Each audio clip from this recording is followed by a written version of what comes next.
E aí, meus queridos ligados no canal Enem 365, estamos aqui para mais um dos nossos vídeos de dicas quentes para o teu próximo Enem. Eu sou o professor Giba e hoje eu tenho aqui o grande professor Vasco.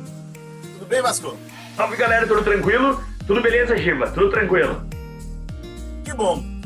Esse é mais um dos nossos vídeos relacionando ciências da natureza com as ciências humanas.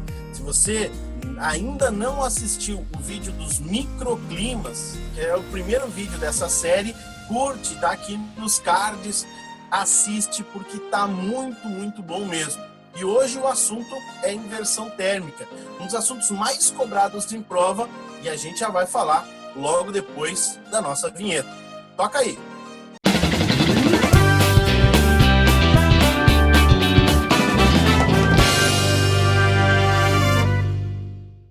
O assunto de hoje é inversão térmica. Mas enquanto a gente está começando, não esquece que se você ainda não se inscreveu no canal, se inscreve, ativa as notificações e dá um joinha, porque ajuda muito quem faz esse canal mesmo.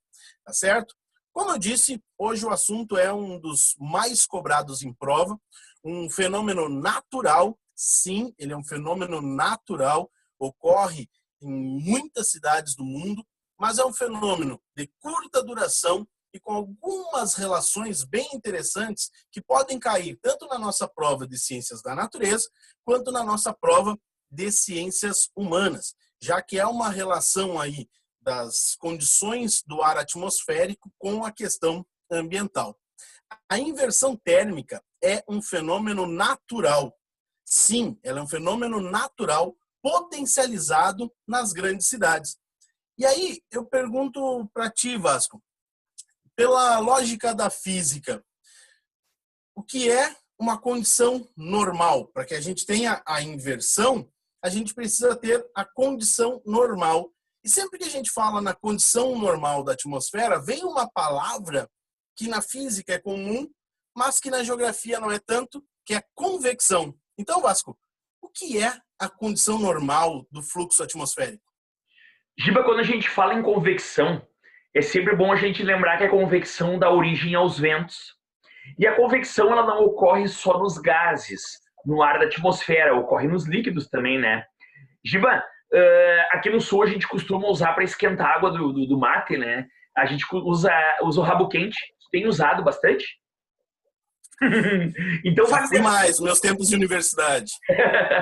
Vale lembrar que a convecção é um processo espontâneo de circulação, movimentação de massas de fluido em função da diferença de densidade.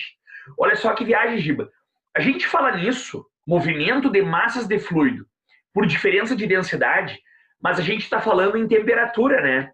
Mas por que isso? O fluido, ele vai se movimentar não de forma aleatória. Não é para onde ele quer, né? O fluido não vai para onde ele tem vontade, né? Ele vai para onde a física, na verdade, orienta ele. Isso puramente espontâneo, né? Puramente espontâneo.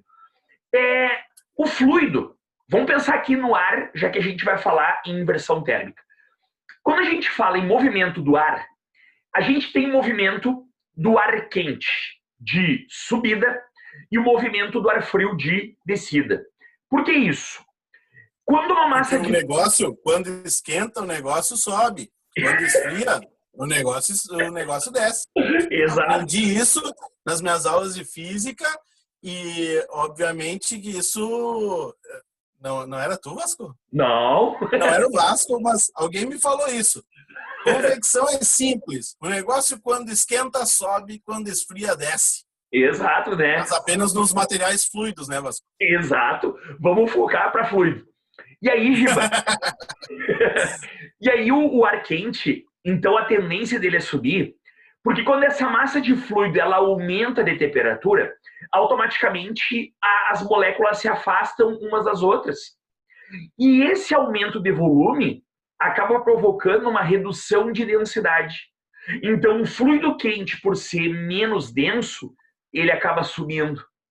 E o fluido, quando resfria, é que nem a gente. Quando a gente sente frio, automaticamente nós nos encolhemos de frio.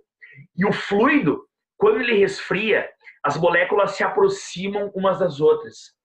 Isso acaba provocando o aumento de densidade e por isso que ele desce. Tudo isso de forma natural. Inclusive, Giba, essa é uma dica para quem vai instalar um ar-condicionado em casa. Se é para função de resfriar, coloca lá em cima, porque ele gela o ar, resfria o ar e automaticamente ele desce. É interessante a gente entender essa lógica da física, da convecção e principalmente da densidade, porque o fluxo natural é que o ar se aqueça e suba e o ar mais frio desça. Então, esse processo de circulação atmosférica. A gente pode ter inversão térmica, como eu disse, é um fenômeno natural. Ele pode acontecer no inverno, por exemplo, numa região cercada de serra, ou montanhas, já que ela impede o fluxo horizontal, o vento, criando ali uma condição de que só vai haver o fluxo se tiver aquecimento da superfície. Uhum. Beleza? Então, enquanto não tiver o aquecimento da superfície para que esse ar suba e troque, né, haja uma transferência de moléculas com as camadas mais altas, a gente tem uma inversão. Só que a gente tem que pensar que as questões de geografia, a gente está falando de ciências humanas e não de ciências desumanas. Muitas vezes as questões das desumanas não têm tanta aplicação, apesar do Enem ter sempre questões mais aplicadas ao cotidiano. Mas nas humanas, a gente está falando de geografia. E geografia, basicamente, estuda as relações entre a sociedade e o espaço natural. Pode acontecer inversão térmica numa região rural, de montanha, uma região de serra. Mas para a geografia se torna um impacto, se torna algo de relação com a sociedade, principalmente quando ela ocorre nas cidades. E aí a gente vem para as cidades falando, e por isso que é interessante assistir o vídeo dos microclimas antes, quando a gente fala da condição de que a cidade cria os seus fatores microclimáticos. Aqui a gente, de novo, tem fatores microclimáticos. A cidade lança partículas de poluição e a cidade tem uma camada de concreto que se resfria muito facilmente durante a noite, criando uma camada de ar frio bem junto da superfície, que vai impedir esse fluxo que sai das chaminés, guardando ali embaixo, impedindo esse fluxo ascendente, guardando ali materiais poluentes. É basicamente isso, né, Vasco? Uma camada, na inversão, uma camada cria uma tampa para outra. Um impedimento, uma espécie de uma barreira para evitar com que ocorra a convecção. A inversão térmica é exatamente o fenômeno que estabiliza, estaciona o processo de convecção. Seria isso, né, Giba? Uma camada impede com que exista circulação de uma sobre a outra por culpa exatamente desse fenômeno que ocorre, essa redução de temperatura dessas partículas, vamos dizer assim, mais pesadas, né? E aí a gente pensa, durante toda a noite, as indústrias seguem funcionando, fazendo com que aquele ar quente que sai da chaminé não consiga acender, justamente porque ele está numa grande camada fria. Consequentemente, esse ar fica junto da superfície, vai acabar sendo respirado. Eu vi uma vez um estudo, mais ou menos ali de 2009, 2010, um estudo no centro da cidade de São Paulo, que numa manhã de inversão térmica, uma manhã de inverno com inversão térmica, uma pessoa normal em São Paulo respira o equivalente a 17 cigarros em quantidade de carbono. Para a gente ter noção, né? Imagina só o quanto durante isso só numa manhã, imagina isso de forma prolongada.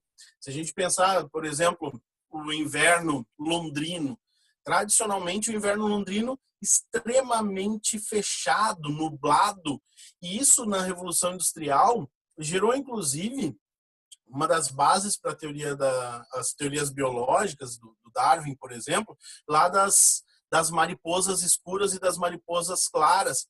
E as mariposas escuras, elas começaram a se disfarçar por conta da fuligem que ficava sobre as árvores, justamente porque a fuligem não estava subindo até, e aí é interessante, né, Vasco? Esse é um fenômeno de curta duração. E ele é um fenômeno tradicional do inverno, né, Vasco? E, Giba, isso que é uma coisa que eu ia te perguntar. Esse fenômeno ele ocorre nas primeiras horas do dia ou ele ocorre ao longo do dia? Nas primeiras horas. E principalmente no inverno, quando se cria essa grande camada, essa camada fria. E o interessante também é a gente entender que não, vamos pegar, por exemplo, o inverno aqui do região tropical do Brasil, que é o inverno seco, ou um inverno europeu, que acaba sendo seco por ser muito frio. É muito mais fácil de que sem a chuva, sem o índice pluviométrico, esses poluentes acabem se estacionando na atmosfera. Porém, à medida em que o Sol nasce e ele vai chegando mais próximo do meio-dia, ele vai aquecer a superfície, fazendo com que esse ar frio perca força e suba levando os poluentes. Então, ele é um fenômeno típico do início da manhã. Vasco, em vários momentos, certamente, assim, antes de ir para a aula, na época que a gente tinha que sair de casa para ir para a aula, né? Antes dos primeiros períodos da manhã, tomando aquele café, comendo aquele pãozinho, olha sei lá, Bom Dia Brasil, e tem uma imagem aérea de São Paulo. São Paulo sempre é nublada de manhã. Aí você chega para almoçar e vê no jornal Hoje a imagem aérea de São Paulo, ensolarada.